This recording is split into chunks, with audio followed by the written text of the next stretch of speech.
आपको मेरी आवाज आ रही है? Yes sir. ठीक है, ठीक है, यस सर। ठीक है।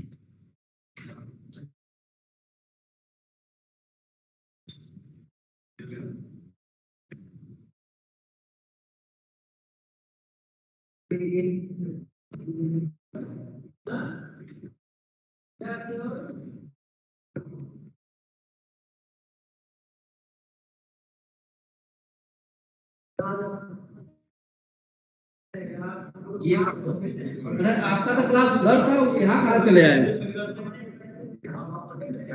ये मुझे रोक रहे थे। हाँ हाँ, वो लीजिए। हाँ ये मुझे पकड़ के उधर जाने नहीं दे रहे।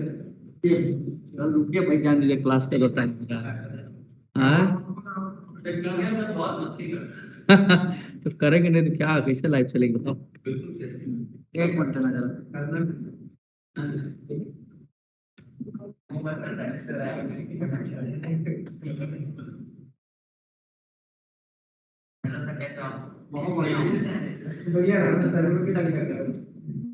बहुत अच्छा गाड़ी लेगा तो कौन सा चला रहा है?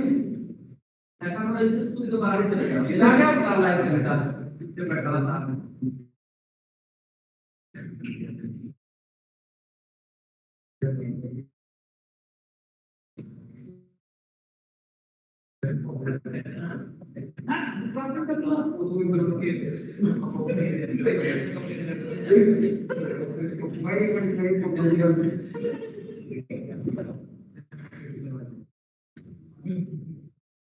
ठीक है, तो लास्ट क्लास हम लोग कहाँ पर थे? तो थोड़ा सा देखो छोटा किरणों करवा लें। अरे लोग गलती तो पूछ दिया था, और ये क्या ये वाला ना ये सर ये क्या मैंने बताया लैपटॉप को सिखाओगे?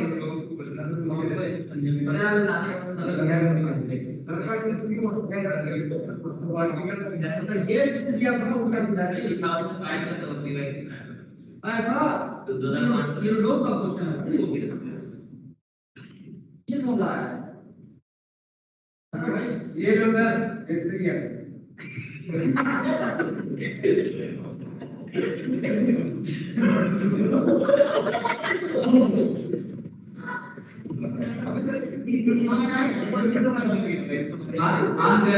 बहुत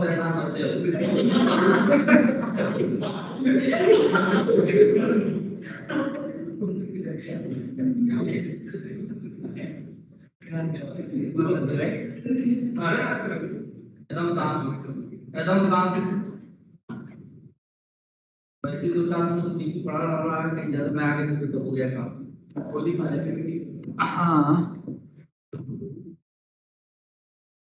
तो मेरे ख्याल से थ्योरेटिकली हमने लगभग बहुत सारी चीज पढ़ ली। इस पे जो दिया हुआ है आराम आराम से मैंने पढ़ाया था ताकि आप लोगों को कंसेप्चुअल क्लैरिटी रहे। वैसे मुझे पता है कि आप लोग कंसेप्चुअल क्लैरिटी पहले से ही है। वो अलग बात है कि 2-3 दिन पहले की पढ़ी, 2-3 दिन ज्यादा बोल दिए, 2-3 घंटे पहले पढ़ी हुई चीज जो है वो गायब हो जाती है। ये आपकी की प्रॉब्लम नहीं है, ये study some other result also. Sir जब आप पढ़ाते हैं या बाकी चीजें जब पढ़ते हैं तो याद आता है, शाम को घर जाते तो भूल जाता है। बिल्कुल वही वो कंफर्म बात है, ये भूल ही जाएगा क्योंकि फिजिक्स एक ऐसी चीज है तो भूलना ही है। जब तक आप दिमाग में चीजों को रखेंगे नहीं आपको याद है। तो अंदाजा तभी क्या हुआ कि लोग थे एडवांस में क्वेश्चन है ना, लेकिन कभी पूछे जाते ना, पूछे जरूर जाते। और यूरोप एक ऐसी किताब है तो फिजिक्स की कंसेप्चुअल क्लैरिटी बना देती है, पर वो तभी आप सॉल्व कर सकते हैं जब आप मैथमेटिक्स में इस्तेमाल करें और सोचने की कैपेसिटी आपकी रहेगी। अदरवाइज वहां पर फार्मूले वाले क्वेश्चन नहीं आए, फार्मूला लगा दिए और सॉल्व वैसा जो भी बच्चा करेगा कभी ग्रोथ उसको ही नहीं सकता है। जैसे देखिए सर भी बताएंगे तो सर मैं ये कह रहा था कि वो वही कर सकता है उसको प्रैक्टिकल नहीं पढ़ा क्या मेरे को यार क्या बात है माइंड ले लो माइंड टेक्निकली टीचर टाइप कर दो ना इंग्लिश टीचर टाइप कर दो अरे तक माइंड में लो चलो एक काम करना डिपेंड ब्लर हो रहा है देखो कितना ब्लर हो रहा है चल गाइस बस कितना घंटा लेट रहा है छेड़ते रहने वाला हां बेटा तो आओ फिर उसको इसको देखते रहो तुम दूर से हां ठीक है नहीं ब्लर हो गया एक आवाज नंबर ठीक कर अभी ठीक है सर इसमें राइट ठीक है सर कर दो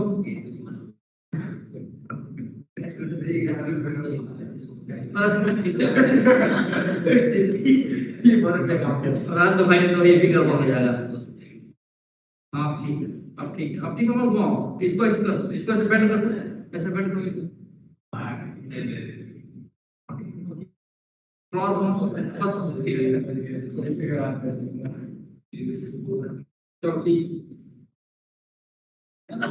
so today I will start collision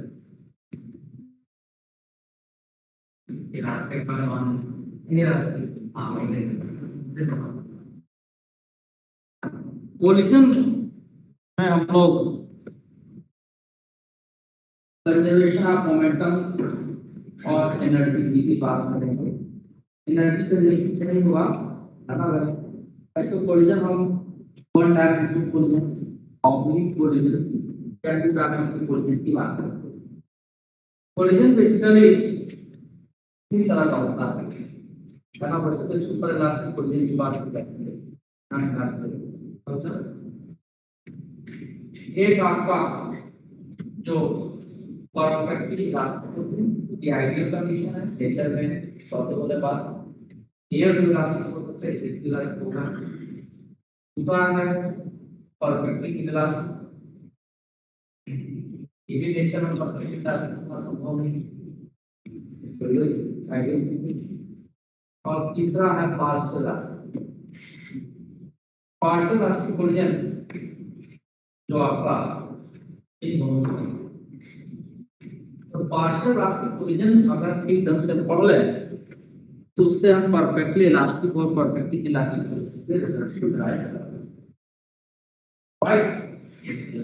और इसी में आप देखेंगे Newton's law of restitution Newton's law of restitution collision के लिए न्यूटन ने दिया था पहले मैं उसको बता देता हूं फिर तीनों तरह की कोलिजन की बात करूं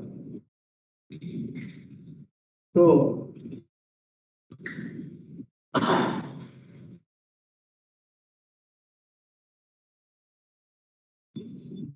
collision is of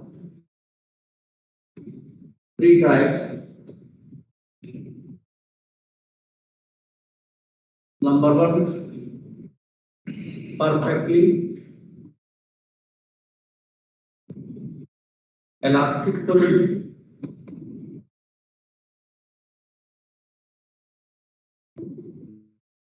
दूसरा partially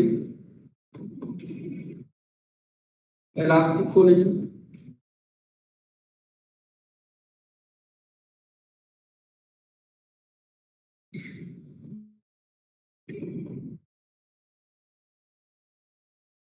Elastic collision.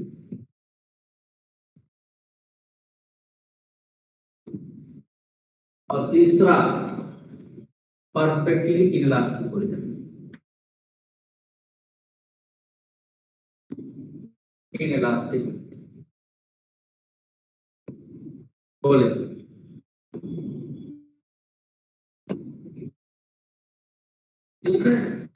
जब भी हम कोलिजन की बात कर रहे हैं कोलिजन ही क्वांटा है एक ही लाइन पे आपको मूव कर रहा है या तो एक दूसरे की तरफ या अप्रोच कर रहा है इसका बहुत सकता है तो कोलिजन इज वन डायमेंशन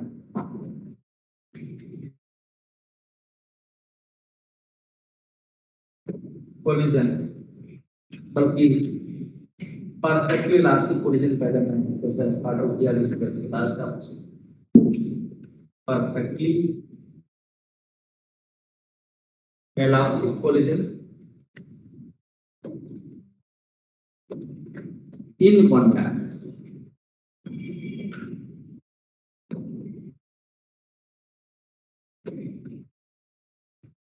देखो यहाँ पे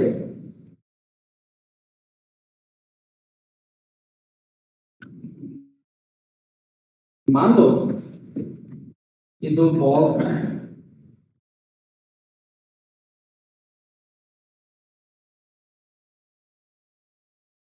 दोनों आपका एक ही लाइन पे मूव कर रहा है। कैसे दोनों का मास अलग अलग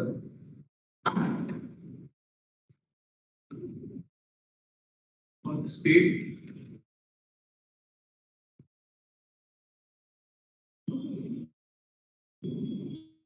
ठीक है, एक ही लाइन पे चल रहा है, line of impact is the same. यह है आपका line of impact. They are moving along the same. And इसकी इसका मास m1 और इसका मास m2, इसका स्पीड u1, इसका स्पीड।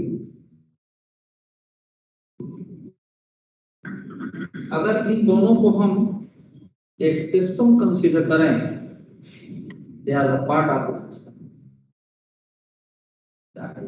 कैसा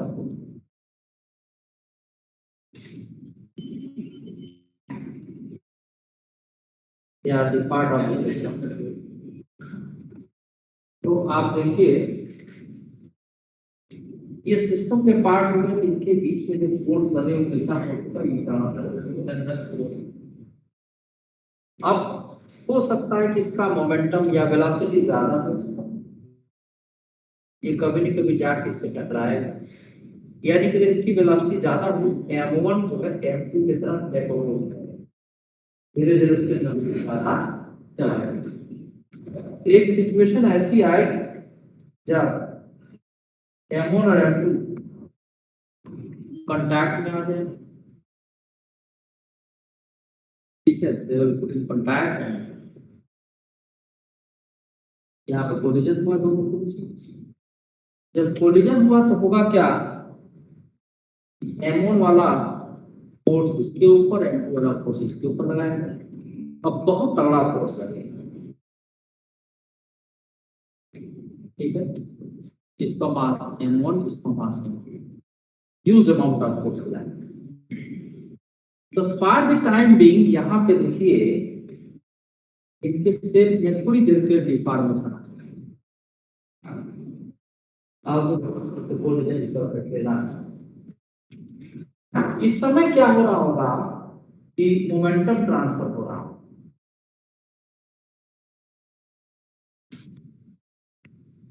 जिस समय कोलिजन हो रहा होगा उस समय मोमेंटम ट्रांसफर। सर एक मिनट बाद शांति नहीं, फिर मैं बताता हूँ बेटा। सर आपकी आवाज थोड़ी सही से नहीं आ रही, आप एक बार वो ब्लूटूथ चेक कर लो अपना। अच्छा अच्छा, ये बात है। बाकियों के पास आवाज आ रही है जो ऑनलाइन है? सर मतलब आप अगर सिस्टम के पास आ रहे हो तो एकदम क्लियर आ रही है, दूर जा रहे हो तो थोड़ी थोड़ी वैसे आ रही है। तो मैं देख लेता हूँ। माइक्रोफोन सेटिंग चेंज करनी पड़ेगी आपको। कौन सी बेटा? सर जो माइक्रोफोन पे ऑप्शन आ रहा है ना रियल टेक को, आप उसको अपने हेडफोन से कनेक्ट करो, माइक्रोफोन को भी हेडसेट। Yes sir. अभी ठीक हो गया सर आप हल्का सा अब देखो दूर गए हम तो ठीक हो गया, देखो तो बेटा। यस सर अब क्लियर हो गया। हेलो, अरे श्रेया बोलो अब। यस सर आ गई। Shreya can hear me? Yes ये सर। साइलेंट हो गई। बाकी लोगों को मेरी आवाज आ रही है? Yes sir. अरे मैं इधर नहीं सुन रहा हूँ। Yes sir. जो लोग ऑनलाइन है वो सुन पा रहे हैं? Yes sir. Yes sir. Yes sir. Present सुन पा रहे हो क्या?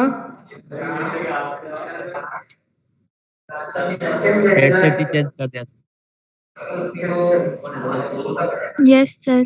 सर ऑडियो डिवाइस श्रेया समझ में आ रहा, सुन पा रही मुझे?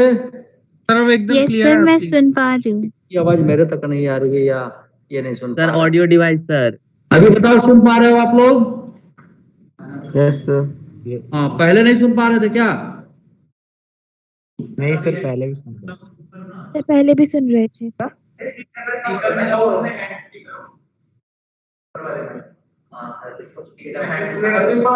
ब्लूटूथ वाले में सर। हाँ, अब आवाज आ रही है क्या? यस सर, आ रही है।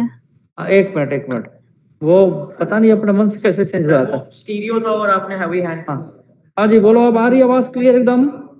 Yes sir. यस सर, एकदम यस सर। यस ठीक है सर। ठीक है ठीक है, ओके ओके। तो थैंक यू वेरी मच। बात नहीं बेटा, बात नहीं। अब यहाँ पर देखो, ये बहुत तगड़ा फोर्स लग रहा होगा इस समय जब कोलिजन हुआ, तो फोर्स लगने की वजह से मोमेंटम ट्रांसफर, यानी जिसका मोमेंटम ज्यादा है वो दूसरे वाले को मोमेंटम दे रहा है। बहुत इत्मीनान से। अब पैर हिलाना बहुत गंदी आदत है, मेरा भी हाथ यूं यूं हिलते रहता है, जितने बार हिलेगा उतने बार हाँ ऐसे, ठीक है? अगली बार मैं ये बना के मारूंगा, ठीक है? तो बदमाश। तो यहाँ पर क्या है कि मोमेंटम ट्रांसफर हो रहा है, और ये प्रोसेस होने में बहुत कम टाइम लगता है। Within fraction of second, millisecond या नैनो सेकेंड के अंदर यह प्रोसेस कंप्लीट हो जाएगा। तो जो बॉल अप्रोच कर रही थी दूसरे बॉल की तरफ, उसको मोमेंटम ट्रांसफर करके, और इवन जब मोमेंटम ट्रांसफर होगा तो इसका मतलब साइड बाय साइड एनर्जी भी ट्रांसफर हो रहा है। तो जैसे ही दूसरे वाले बॉल की मोमेंटम एंड एनर्जी ज्यादा होगी, तुरंत वो सेपरेट हो जाएगा। जब सेपरेट होगा तो जो भी डिफॉर्मेशन हुआ था, डिफॉर्मेशन होने की वजह से एक पोटेंशियल एनर्जी आ जाएगी, उसको बोलते हैं इलास्टिक पोटेंशियल एनर्जी। जैसे मान लो कि अगर हम श्रेय राणा को, इधर आओ, कस के नहीं खींचेंगे, इससे थोड़ा डिफॉर्म हुआ या नहीं हुआ? बता, हुआ कि नहीं हुआ? कस खींच दूंगा।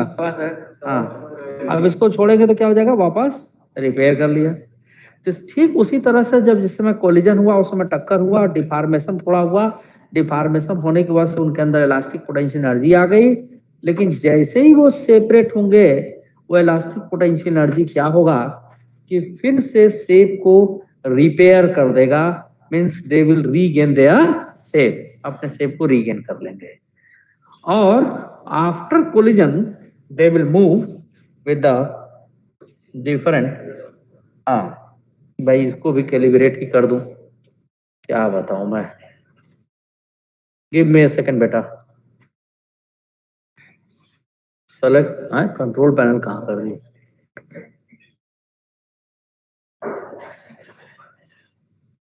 अरे कहाँ को हल्ला तो लोग कर रहे हो। अब लग रहा है कि पिटाई करनी पड़ जाएगी दो चार लोगों की एक साथ, और उसमें फिर तरीका हम ये निकालेंगे कि क्वेश्चन पूछना शुरू करेंगे और तब तक पूछते रहेंगे जब तक गलती करना आप ना शुरू कर दें। और ऐसा होने में 2 ही 3 क्वेश्चन में वो हमको, नहीं एंड में नहीं, रुको तुम, ठीक है चलो साइलेंट है तुम।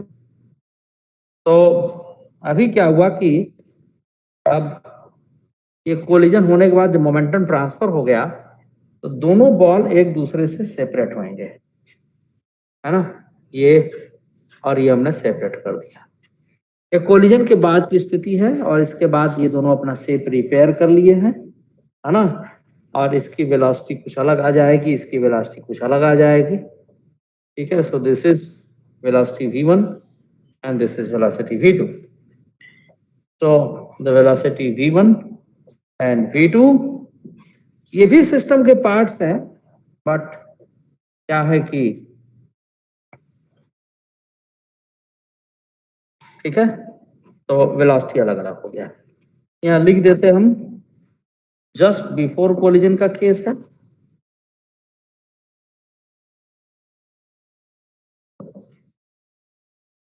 और ये at the time of collision,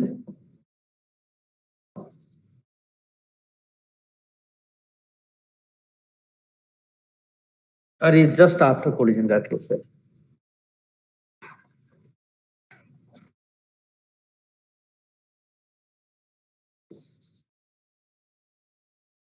हाँ,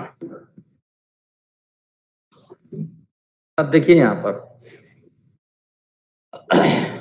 मैं लिख दे रहा हूं,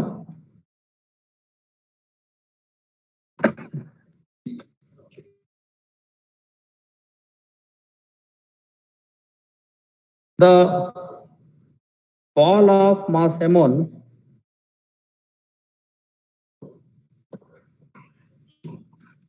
ठीक है, approach is to another ball of mass m2,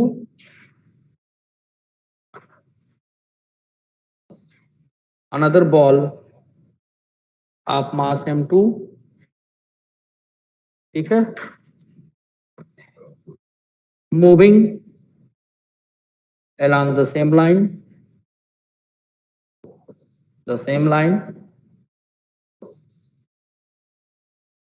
ठीक है, at the time of collision the momentum and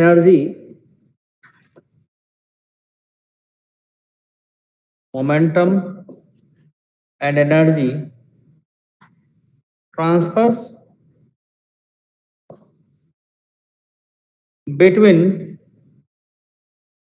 the balls,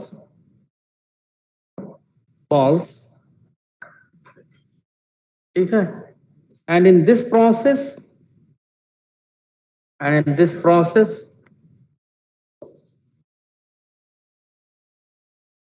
ठीक है, this process a very small time takes, this process completes in a very small time,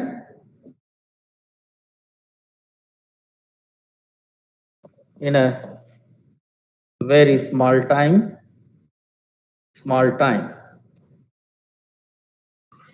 at the time of collision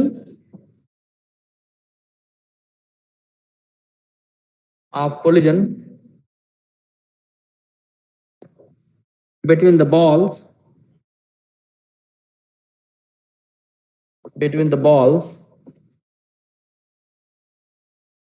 a huge amount of force will act between them for very short time, that is called impulse.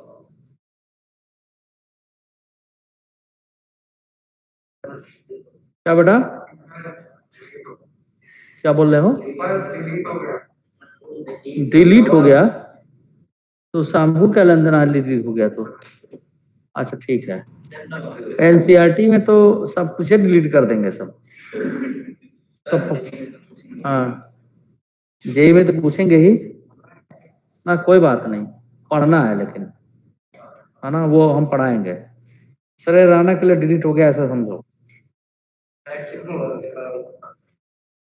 क्या बताऊं मैं, तो जब देखता हूँ पीटने का मन करता है। यूज अमाउंट ऑफ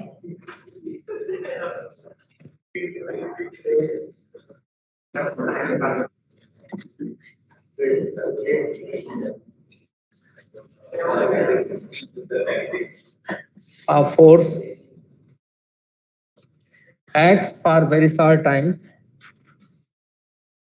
ठीक है, silence please, at the time of collision between the balls a huge amount of force acts for very short time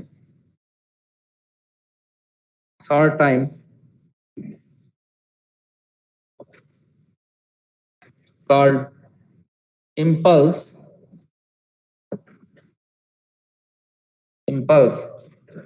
and the balls will slightly deform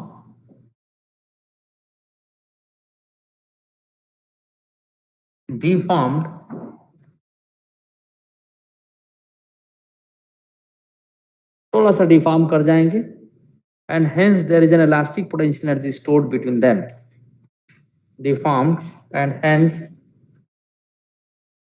an elastic potential energy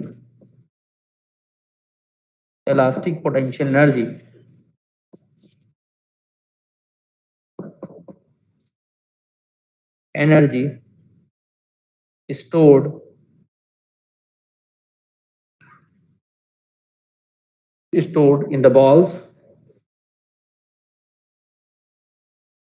when they separates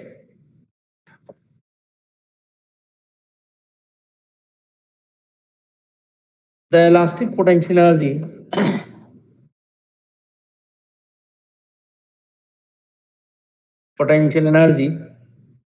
does work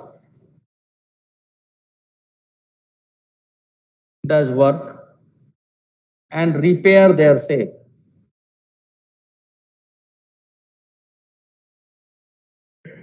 Means there is no permanent deformation.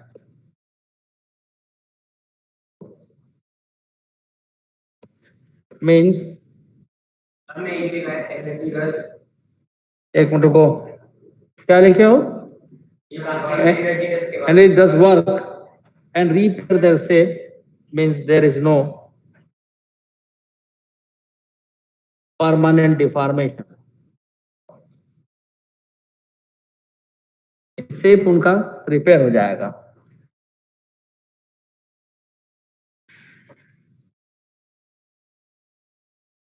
Permanent deformation.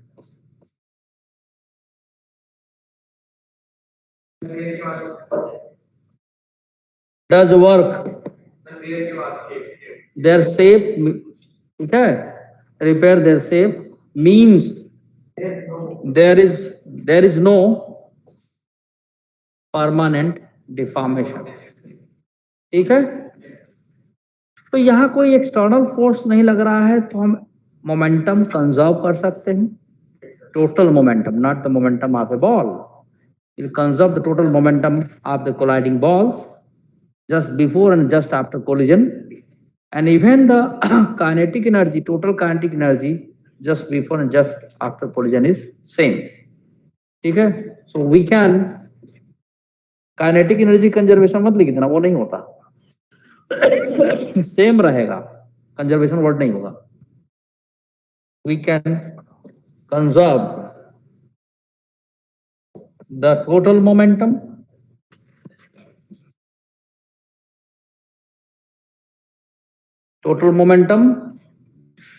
of the colliding balls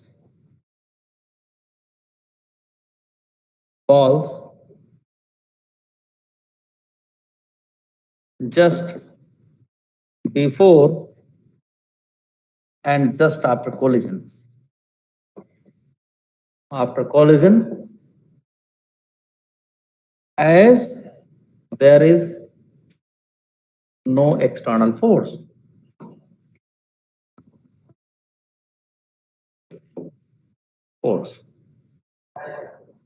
ठीक है, the total kinetic energy. बात ये क्यों चलता रहा भाई, क्यों चल रहा बात है? The total kinetic energy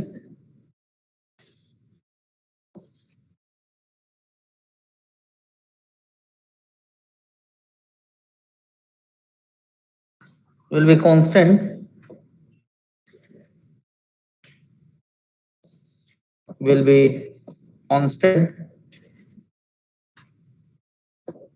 before and after collision.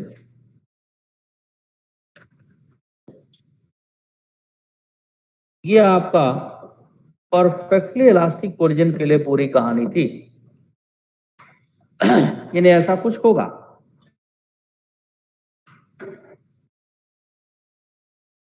ठीक है, आइए हम मोमेंटम को कंजर्व करते हैं. चले रहना, मोमेंटम क्यों कंजर्व होगा बेटा?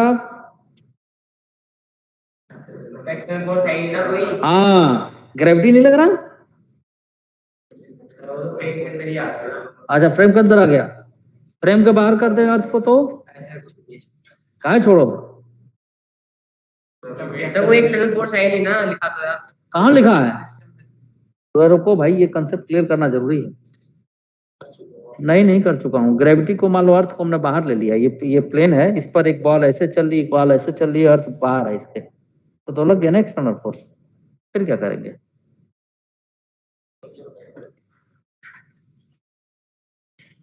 जल्दी बता।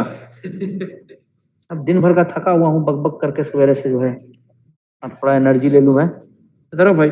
बाकी सब उठे पहले नहीं, ओ तुमको वो सिखाया? चल भाई तुम्हें से पूछता हूँ पहले, बहुत दिन हो गया। नहीं अब तो ऐसे ही पूछा। इधर नालायक। तब तक सोच लो तुम लोग। बहुत ज्यादा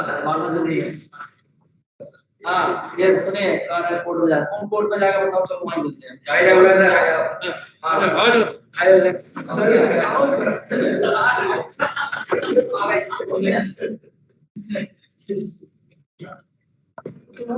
हर फाइनल घूमते रहते हैं।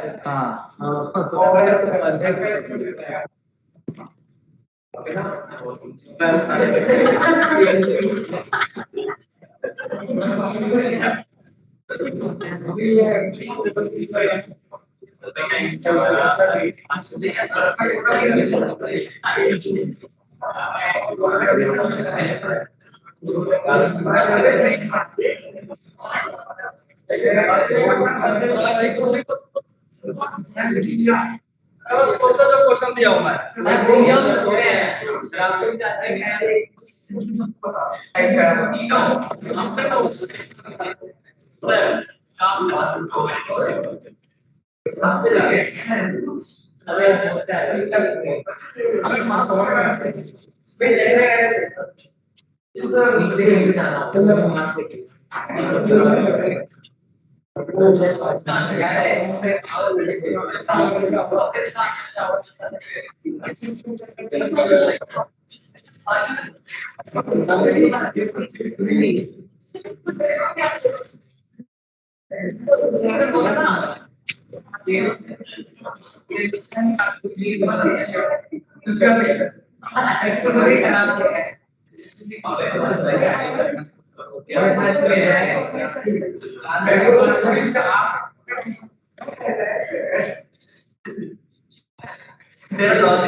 ऐसा चीज बोलते हैं करना नहीं करना करेगा।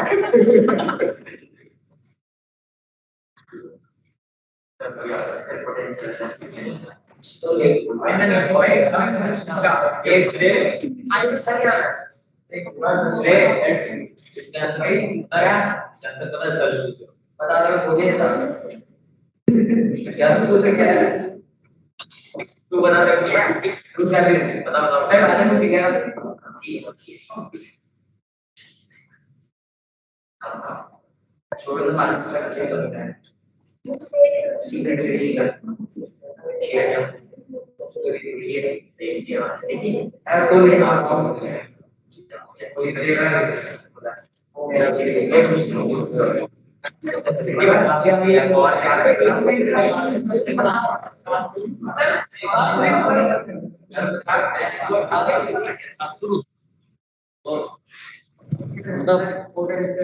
हाँ, पोटेंशियल एनर्जी भी इसको देता हूँ मैं ना, वो सभी को मिलता है।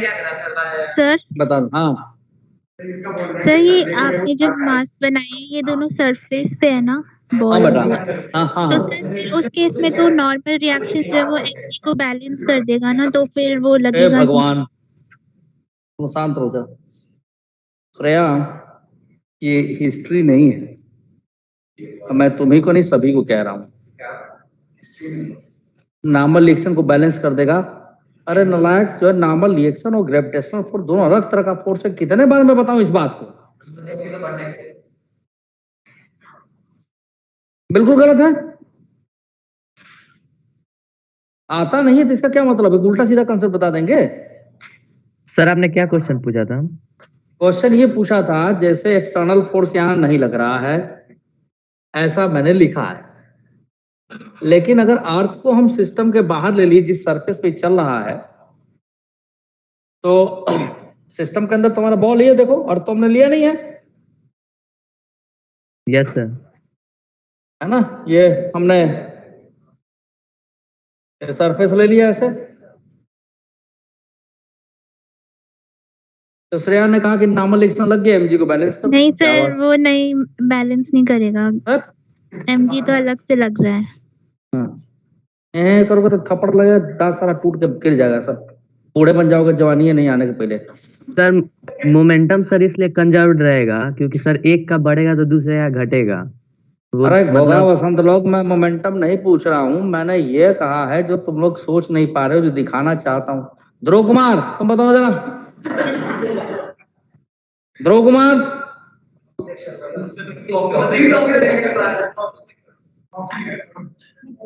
गायब है नलायक। हाँ, अर्थ जो, साइलेंट साइलेंट, अब दोबारा आवाज नहीं आनी चाहिए किसी की। अर्थ बेटा सिस्टम के बाहर है, तो ग्रेविटेशनल फोर्स एक्सटर्नल फोर्स हो जाएगा। तो क्या हम मोमेंटम कंजर्व कर सकते हैं? शांत हो, थप्पड़ लगेगा।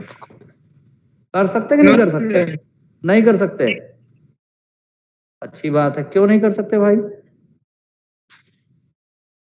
तुम भी पिटाओगे। अब उल्टा सीधा कंसेप्ट को लगा रखे। अरे नालायकों, Newton second law F equal to delta p by delta t कहता है। तो जिधर इंपैक्ट लग रहा है उस डायरेक्शन में फोर्स, जैसे यहां पर लगा है, ये वाला, ये फोर्स एफ लगा है, हरा वाला जो दिखा रखी है फोर्स एफ है यहां पर, ठीक है। और ग्रेविटी लग रहा है वाई डायरेक्शन, अब मूव कर रहा मान लो एक्स डायरेक्शन में, तो वाई डायरेक्शन का फोर्स एक्स डायरेक्शन के मोमेंटम कैसे चेंज करेगा? नहीं करेगा। अगर हम एक्स एक्सिस के अराउंड फोर्स लगाते बाहर से कोई एक्सटर्नल फोर्स, तो मोमेंटम कंजर्व नहीं होता। यहाँ एक सरफेस को दो वाले से चल रहा है, ग्रेविटी तो काम कर ही रहा अपना। So there is no external force along x-axis. If there is external force that is acting along y-axis, that does not give any response in the momentum along x-axis. यानी जिधर का फोर्स रखता momentum उसी तरफ का change होता है। अभी मैं कोलिजन में सब बात आप लोग को दिखाऊंगा, इतना तो खोपड़ी होना चाहिए। बचपन से पढ़ते आ रहे 9th क्लास में से conservation of momentum, conservation of momentum, क्या पढ़े भाई? कल formula m1 v1 plus m2 v2, यही पढ़े हैं। बकवास छाटने के लिए कहा दिया तो सब करना शुरू कर देंगे 3-5। याद रखिए आज के बाद से, एक्स एक्सिस तरफ मूव कर रहा, इधर कोई एक्सटर्नल फोर्स, बाकी किसी भी डायरेक्शन में एक्सटर्नल फोर्स लग रहा, उससे क्या लेना देना। बस एक्स एक्सिस की तरफ एक्सटर्नल फोर्स कोई ना हो, या किसी एक्सटर्नल फोर्स का कोई कंपोनेंट उधर ना आए, then we can conserve the momentum. Copy छापने से, इधर उधर से लिख के, उससे फिजिक्स नहीं आएगी, थिंकिंग से आएगी। जिसमें बहुत बड़ा अभाव है उसका दबाव हो जाता है, सोचना तो चाहते ही नहीं। चलिए देखिए, चाहते तो हम भी बाकी की तरफ डायरेक्टली देता है, मोमेंटम कंजर्व हो गया, या आ गया, रिजल्ट हो गया कहानी। जिंदगी में कभी नहीं सोच पाते कि फोर्स एक्सटर्नल लग रहा है mg, तो उसकी वजह से मोमेंटम कोई इफेक्ट नहीं पड़ेगा। तो नाउ यू सी, अब दोबारा एकदम क्लास में है का नहीं आना चाहिए, रोना शुरू कर दोगे तुम अब भी तुरंत। तो टोटल मोमेंटम बिफोर कोलिजन अगर मैं लिखूं, जस्ट कोलिजन होने के ठीक पहले, जब कोलिजन होने जा रहा है यूं ऐसे जस्ट कोलाइड होने जा रहा है, ठीक उसी के पहले लिख रहा हूं। ये नहीं कहता तदुर यहां लिख रहे, नहीं, बना दिए फिगर में, just before the collision. So that is m1 u1 plus m2 u2, क्योंकि इस डायरेक्शन को हमने पॉजिटिव लिया है और इसी डायरेक्शन में दोनों का मोमेंटम है, so I will write with positive sign. and just after the collision,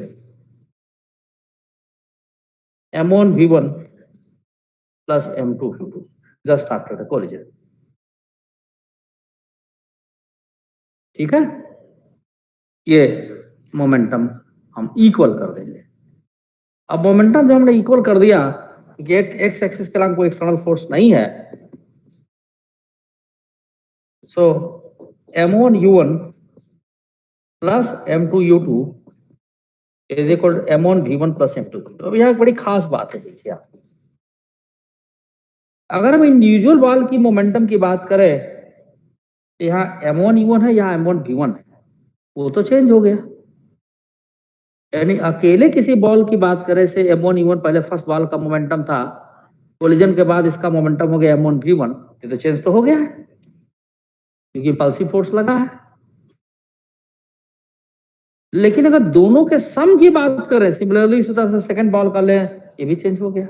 लेकिन दोनों का सम अगर करें हम just before collision just after collision, that will be the same, no change, क्योंकि कोई external force along x axis नहीं है। Remember this. Similarly I can conserve the, not conserve, we can constant the kinetic energy,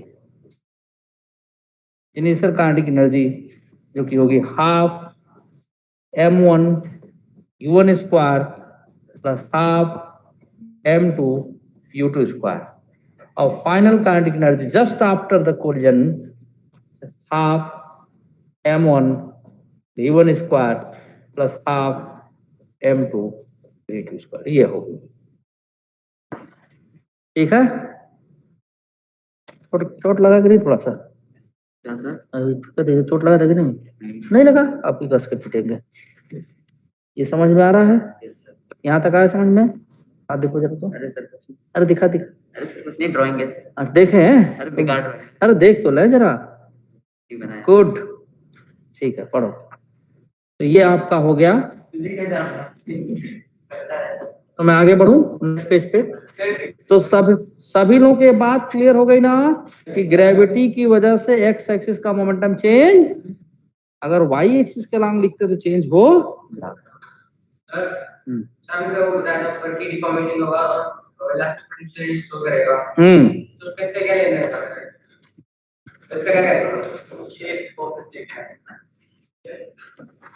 sir जो momentum पूरा transfer होता है उसका क्या करना? जैसे तुम्हारा भी कान खींचे थे हम, तो उसमें क्या हुआ था? डिफॉर्मेशन हुआ था कि नहीं हुआ था? तब पोटेंशियल आया था कि नहीं आया था?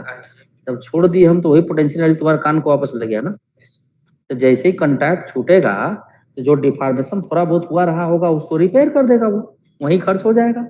कभी क्रिकेट खेलते समय आप देखिए कि स्पंज की कोई गेंद अगर लें या कैनवस की बॉल लें, खासतौर से स्पंज में, और बल्ले के कोने से अगर वो बॉल लगे, तेज स्पीड से कोई बॉल पे अगर लगे तो तुरंत वो चपटी ऐसी हो जाती है और स्पीड उसकी कम हो जाती है। कभी ऑब्जर्व करके देखना। लेकिन जैसे ही वो जमीन पर गिरती है और टिप खाती है तो बड़ी तेज भागती है। यानी कि होता क्या, हालत से इलास्टिक कोलिजन नहीं है, परफेक्टली इलास्टिक कोलिजन नहीं है, लेकिन वहां होता क्या है कि जैसे ही बल्ले के कोने से लगी डिफॉर्मेशन हुआ तो जो इम्पल्स लगा वहां पे, उसका मैक्सिमम पार्ट जो वर्क किया वो चला गया उसके इलास्टिक पोटेंशियल एनर्जी में, और कम पार्ट काइनेटिक एनर्जी में ट्रांसफर हुआ, इसीलिए उसकी स्पीड कम हो जाती है।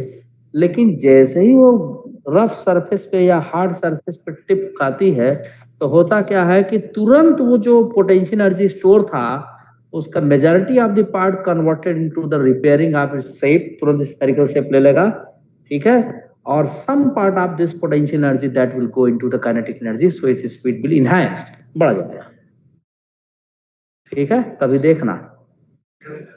तुम केवल अटेंशन ड्रा करने के लिए उल्टा सीधा पूछते रहते हो, मैं समझता हूं, लेकिन कोई बात नहीं, चलो। मुझे पता है कि इनको कुछ भी पढ़ले पड़ा नहीं। I am very much sure. पक्का पड़ गया? बोलो नहीं, इनका श्रेय राणा पढ़ गया?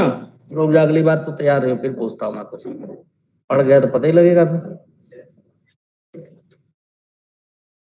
अब अगर आपको यहाँ दे दिया जाए, अब दोनों चीज हमने निकाल लिया, काइनेटिक एनर्जी की वैल्यू को सेम कर दे, तो k initial is equal to k final जब लिखेंगे हम, तो k इनिशियल की वैल्यू कितनी थी? Half m1 u1 square plus half m2 u2 square is equal to half m1 v1 square plus half m2 v2 square.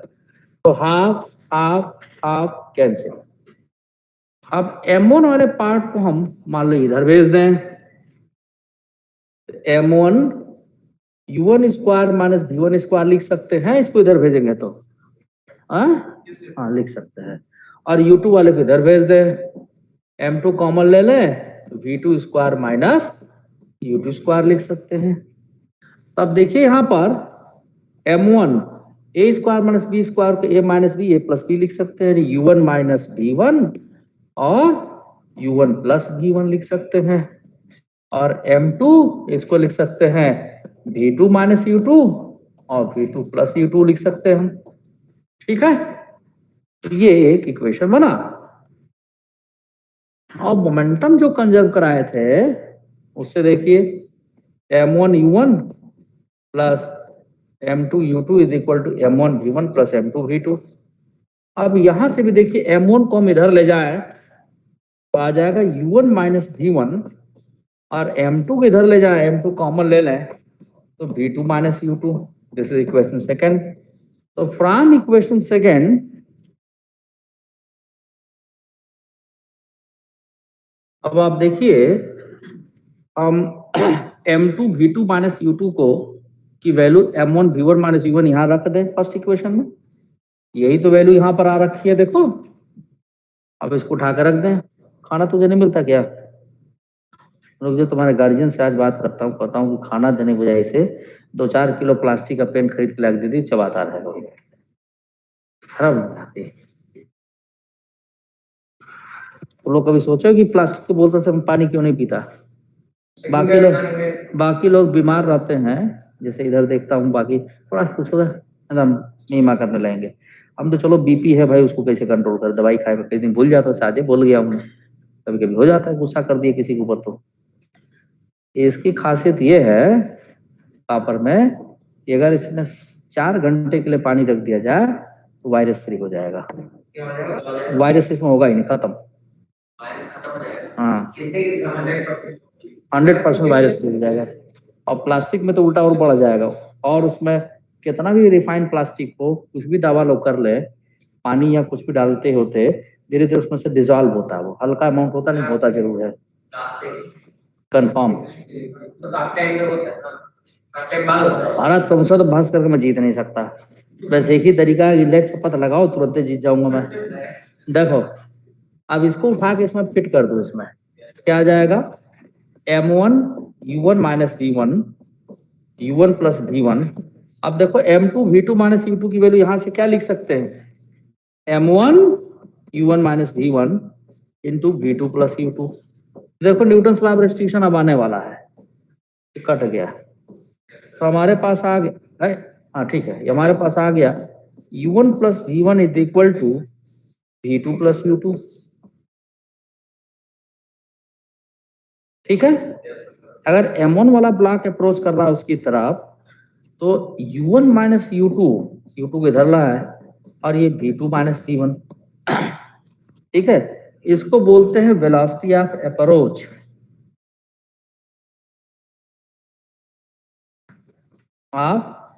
Approach. तो जैसे ही पहला वाला बॉल दूसरे वाले बॉल से जाकर टकराएगा तो पहले वाले बॉल का मोमेंटम डिक्रीज करेगा, अपना मोमेंटम दूसरे को दिया, एनर्जी भी डिक्रीज करेगा, तो दूसरे वाले बॉल का मोमेंटम एनर्जी बढ़ जाएगा। तो होगा क्या कि दूसरा वाला बॉल पहले वाले बॉल से सेपरेट होना शुरू होगा। तो ये वाली जो वेलोसिटी होगी v2 minus v1, that is velocity of separation.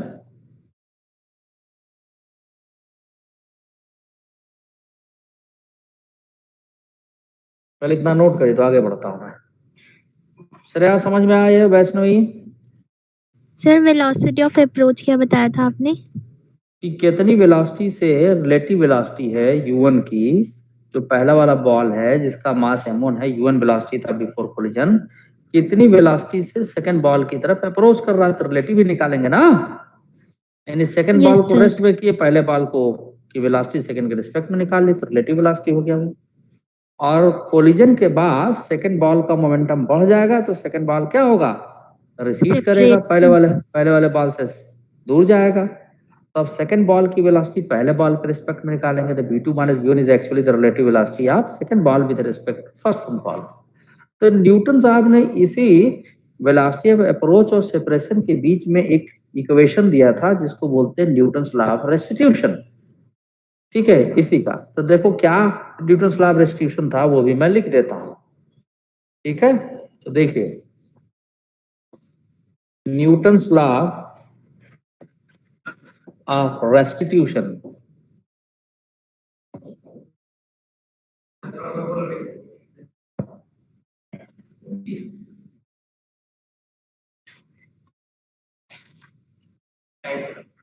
Newton's law of restitution ये कहता है कि वेलोसिटी ऑफ सेपरेशन,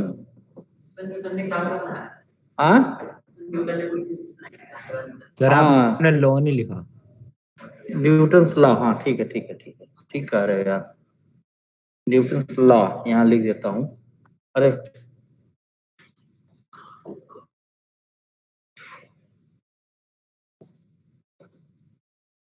ठीक है, वेलोसिटी ऑफ सेपरेशन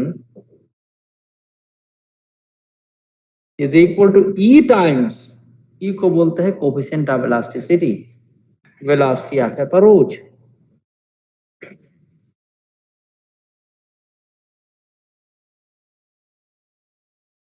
तो यहां से ई की वैल्यू जो आएगी, वेलोसिटी ऑफ सेपरेशन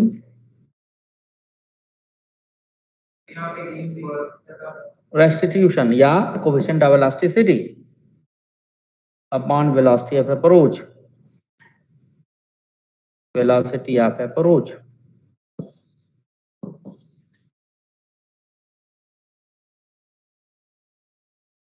ये था वेलोसिटी ऑफ सेपरेशन। हम लोग क्या निकाले थे, v2 minus v1। Velocity of approach क्या था, u1 माइनस u1, याद रखिए इसे। अब E को बोलते हैं coefficient of elasticity,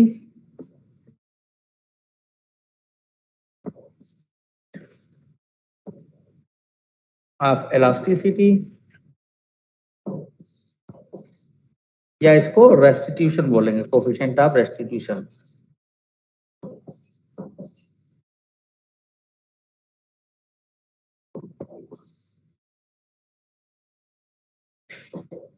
coefficient of restitution.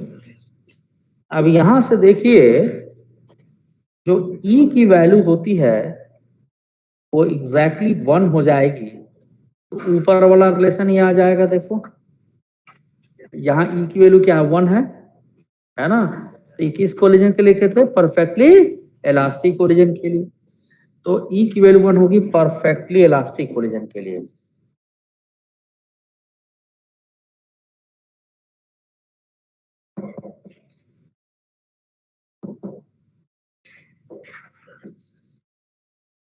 और E की वैल्यू अगर 0 हो जाए तो परफेक्टली प्लास्टिक या इनइलास्टिक।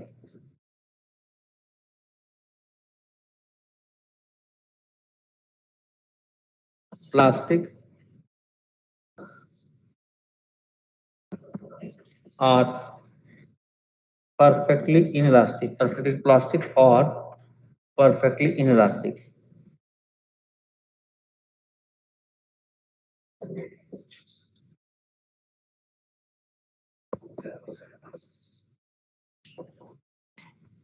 अगर 0 से छोटी और 0 से बड़ी हो, 1 से छोटी हो, तो पार्शियल इलास्टिक होगा, यानी 0 is less than E is less than 1। इस केस में क्या होगा, पार्शियल इलास्टिक कोलिजन।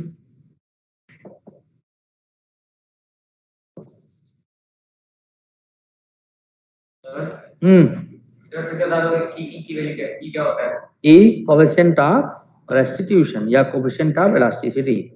जैसा मान लो कि अगर मैं आके एक पंच तो मैं ऐसे दूं, यूं कस के लगा। हाँ लगा लगा मजा आने लगता ठीक है, अब मुझे पता है कि बदमाशी करता है। ठीक है, तो कोविशेंट आप इलास्टिसिटी तुम्हारे अंदर ठीक ठाक है, नहीं रिपेयर हो गया है ना, नहीं टूट टाट जाता कुछ।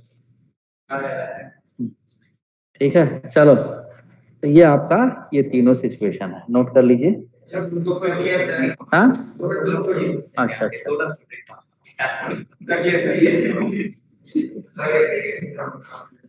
देखो लिखो, जल्दी लिखो। हाँ,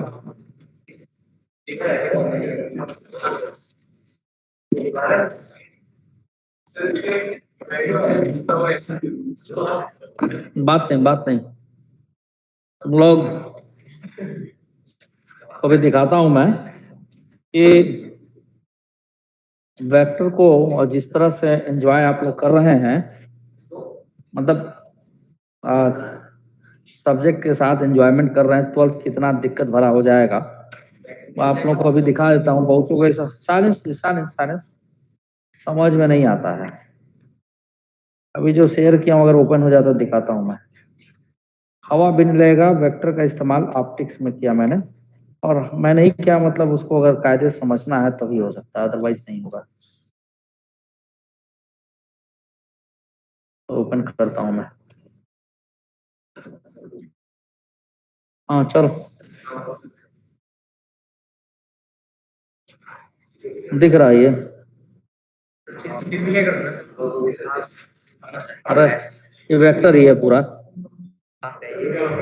सर कौन कुछ सा नहीं, क्वेश्चन? क्वेश्चन नहीं, ये ऑप्टिक्स में। तो अगर आप लोग का 11th ठीक नहीं रहेगा, वेक्टर का कंसेप्ट नहीं है, तो 12th में सिर्फ रट के ही पढ़ेंगे, अदरवाइज कुछ आना नहीं है, हवा ही नहीं लगेगा क्या चल रहा है। और अभी भी आप मस्ती में चलना, बैठ जाओ नालायक। ठीक है,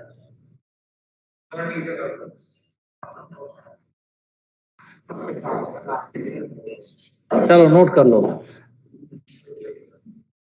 ये सब देखो वेक्टर एडिशन कर रखा हूँ, पता लगेगा ये। तो इसका हमें पता लगवा पता भाई, ये इलेक्ट्रिक फील्ड है। अच्छा वो इलेक्ट्रिक देख,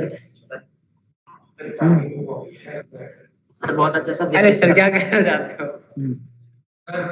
हवा भी नहीं लगेगा, इसलिए अच्छे ढंग से पढ़िए।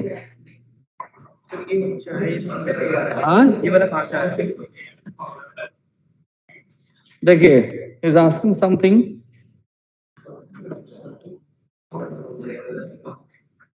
तो एक मिनट बता देता हूं मैं। यहां पर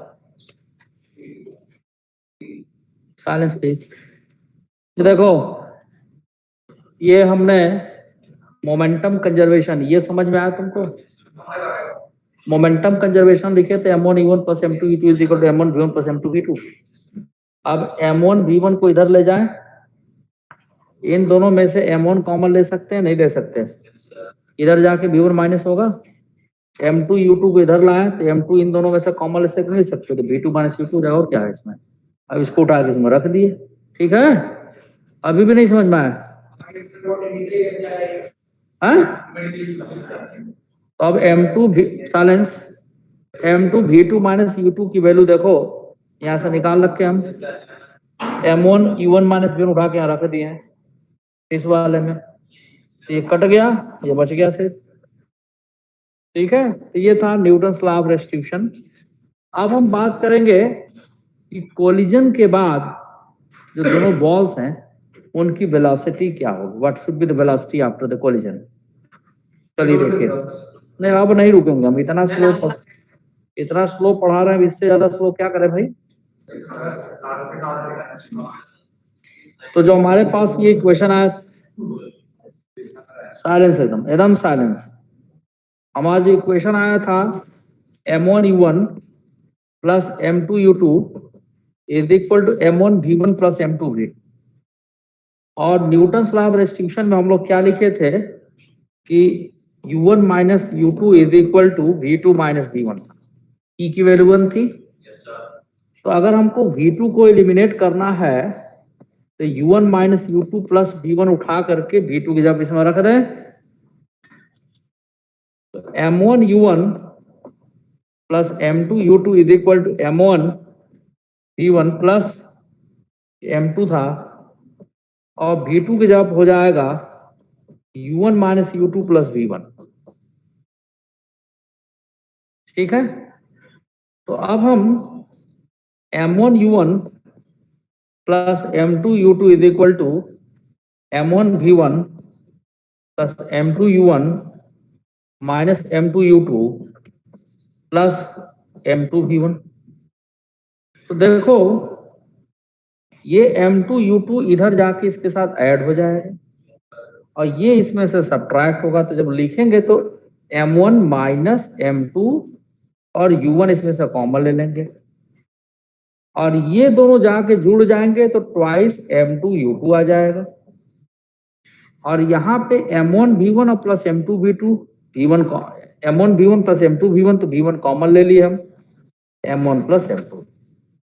तो कोलिजन के बाद फर्स्ट बॉल की जो वेलोसिटी आएगी वो आ जाएगी M1 minus M2 upon M1 plus M2, और वेलोसिटी कितनी है U1 है, और ये आ जाएगा twice M2 upon M1 plus M2 into U2। ये कोलिजन के बाद फर्स्ट बॉल की वेलोसिटी हुई, नोट डाउन करिए। श्रेया ये बात समझ में आई नहीं आई? आ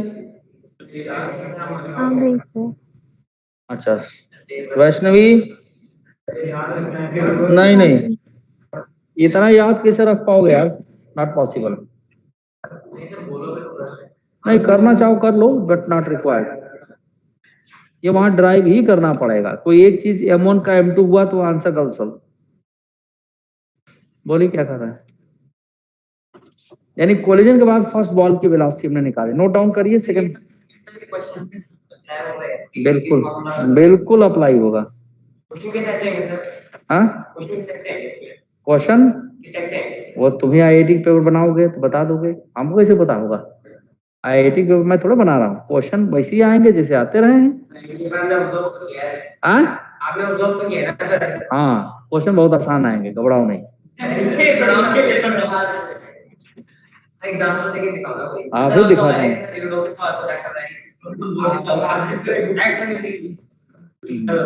वो इसके लिए भी जी प्रॉब्लम है। जैसे उस दिन कह ऐसे वर्मा क्या है, मैं तो कर दूंगा, सारा करके फेंक दिया हूँ। बच्चों वाला क्वेश्चन है। अब मैंने पूछ दिया बड़ों वाला क्वेश्चन, क्या हुआ? हाँ और क्या। इससे फिर एक कैलकुलेशन जो कि आज तो संभव नहीं है, लेकिन कैलकुलेशन इससे एक और होगा। और फाइनली बाकी बैच में अगर मैं पढ़ा साइलेंस बाकी बैच में पढ़ाता हूँ तो मैं सिर्फ पार्शियल इलास्टिक कोलिजन से पढ़ाता हूँ और उसमें ई की वैल्यू डाल करके सारा रिजल्ट आ जाता है। लेकिन ये बैच स्पेशल है, इस पे सबको बताना है। हाँ आइए चलिए नेक्स्ट पेज पर। अभी कर देता हूँ मैं।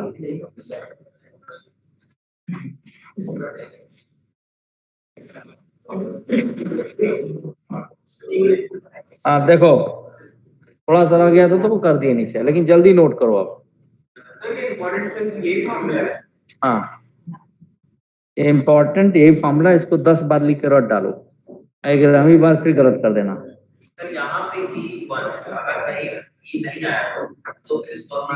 तब नहीं वो आएगा, पढ़ाएंगे पार्शियल इलास्टिक कोलिजन में, बताएंगे सब हम। वो अलग बात है कि अगले कुछ दिनों में भूल जाए आप लोग, है ना, बताएंगे सब। साइलेंस नेक्स्ट पेज पे चल रहा हूँ। यार ब्रेक लगा दे रहा पैर में, तो मैं तो इतना स्लो लिख रहा हूँ मैं फिर भी। साइलेंस। अब M1 U1 plus M2 U2 is equal to M1 V1 plus M2 V2। अब की बार हम जो न्यूटन लॉ ऑफ डिस्ट्रीब्यूशन था U1, तो V1 की वैल्यू को एलिमिनेट कर ले, यानी यहां से V1 की वैल्यू हो जाएगी, V1 किधर लाए, V2 minus U1 plus U2, ये उठा कर रख दे हम। नहीं, नेक्स्ट, हाँ, अब V1 की वैल्यू डाल दे हम,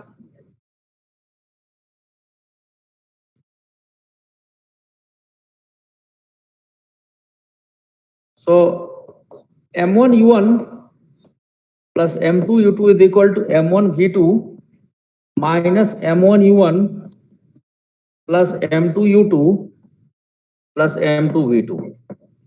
इसमें से तो ये तो कॉमन हो जाएगा V2, और ये इधर जाकर ट्वाइस हो जाएगा, और ये इसमें से आपका, एक मिनट, M1 था, M2 नहीं था, ये I forget to write it, this is M1।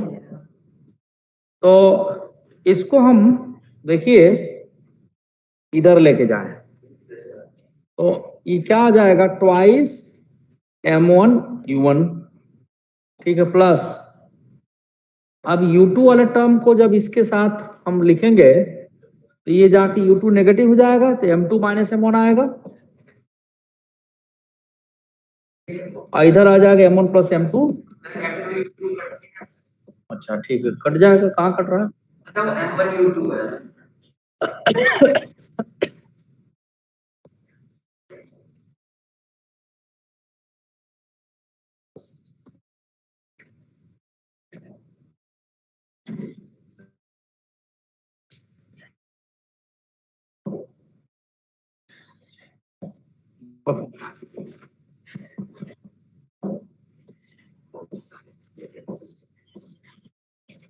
ये आपका सेकंड बॉल की वेलोसिटी आफ्टर कोलिजन है।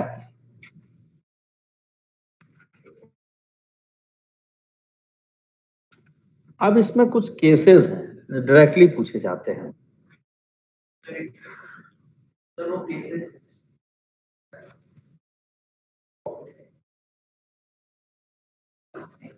अरे कर रहा हूँ।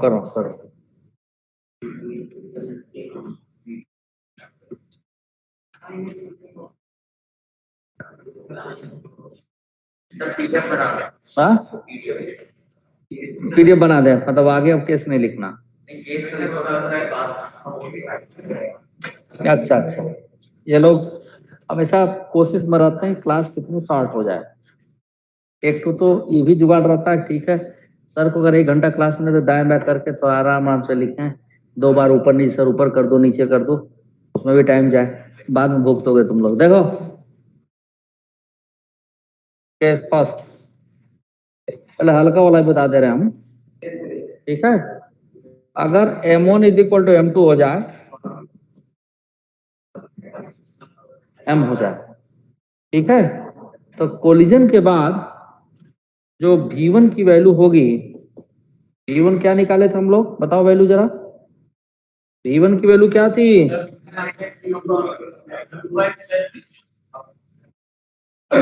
M1 minus M2 upon M1 plus M2 into U1 और ट्वाइस M2 अपॉन M, हाँ ठीक है चलो, तो ये हो जाएगा साइलेंस, M1 माइनस M2 की वैल्यू M माइनस M हो जाएगा अपॉन 2M इंटू U1, ये तो 0 हो गया, ट्वाइस M2 था यानी 2M अपॉन 2M इंटू क्या हो जाएगा U2। तो देखो ये तो हो गया 0, यानी V1 की वैल्यू हो जाएगी किसके बराबर, U2 के बराबर।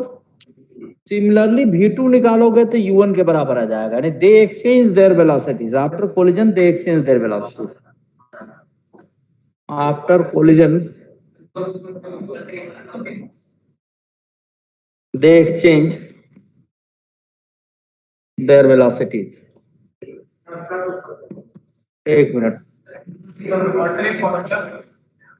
याद रखना है कि जब इक्वल मासेस हो और परफेक्टली इलास्टिक कोलिजन हो तो अपनी वेलोसिटी को एक्सचेंज कर लेते हैं। कैसे, अगर V2 के लिए भी यहाँ लिखो तो V2 की वैल्यू देखो क्या है, 2M upon 2M into U1 हो जाएगा, और ये हो जाएगा आपका प्लस M2 माइनस M1 यानी M minus M upon 2M into U2।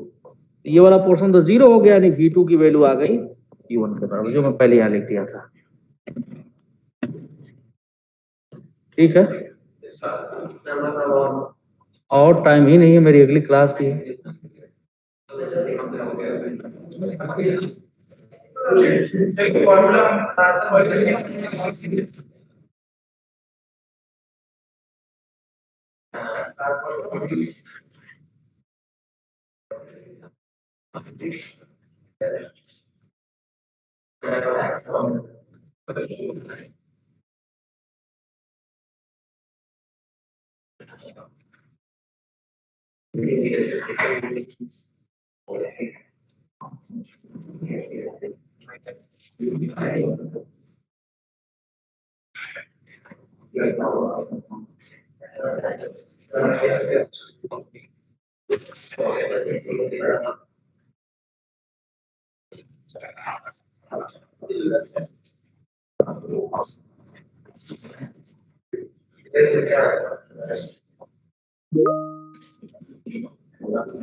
चलो भाई, ठीक है, आज के लिए इतना है।